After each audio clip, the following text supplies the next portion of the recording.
All right, thanks, Dave. Well, picky eating in kids can be prevented or cured once it's started. One expert says it's all about the way you present new foods to kids. And joining me in the kitchen to help us with this sticky situation today is Nancy Piho. Thank you so much for being here. Thank you, Laura. It's a pleasure. Yeah, now when we talk about preventing kids from being picky eaters, that kind of sounds like an oxymoron. Tricky, doesn't it? Oh, I know. It seems like that's such a part of childhood for so many people. But this is a topic, Laura, I became very interested in when I had kids myself, and I've been in the food industry for many years. So I researched it for 2 or 3 years, talking to experts and chefs and doctors and pediatricians, and it turns out that you really can do a lot to prevent picky eating. And I talk about that in my book, My 2-Year-Old Eats Octopus. I give a lot of great tips for that. And one of the most important things I think parents need to remember is you have to start young. This starts when kids are 1, 2, 3 years old and just really learning how to eat. But how is that possible? You know, I remember my sister growing up, we would try to give her things and she would reject them. And you know, kids, they just don't eat. If it's not sweet, if it's not something that, you know. Well, sometimes we think that, but what I found out in all this research that I did is really the problem is we're not giving kids enough variety in the foods that we serve to them. And that's the problem with so many kiddie foods on the market today. They all taste the same. All of the sweet things taste sweet.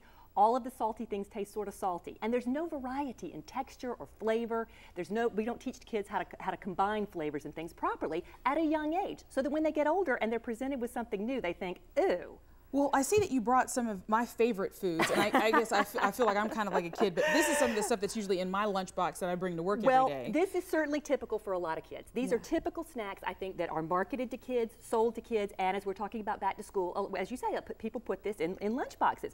And the problem, again, with these snacks is, as I just said, they all taste the same. The brands are different, the advertising is different. We talk about how they might seem different, but they're really not, and that seems to be the big problem. When, in fact, if you focus on giving kids variety in their diet, really expose them to something new, even in their snacking. Things like pistachios, things like crackers with really good cheeses, things like interesting fruits. Whole fruits are best, dried fruits, but things like that give kids not only flavor variety, but also a little bit of texture, a little bit of crunch. With things like pistachios, they can pop them open, they can eat them, they can have fun with them, and they're really learning new skills in eating and in flavor development along the way. Well, I can just see the faces on some of the parents out there right now saying, this is not going to work.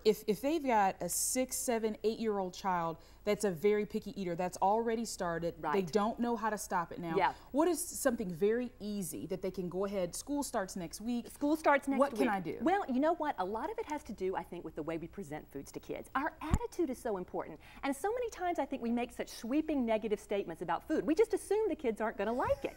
But if instead you say, you know, have you ever tried this before? I love eating these pistachios. And if you set the tone yourself, you can go a long way in presenting a good attitude about it. Well, perfect. Well, thank you so much, Nancy, for being here with us today. I hope that helps. All right. We appreciate it. Well, next on Low Country Live, your kids may be ready for getting back to the books, but is your family dog as prepared? Seems strange? Come on back. We'll tell you a little bit more.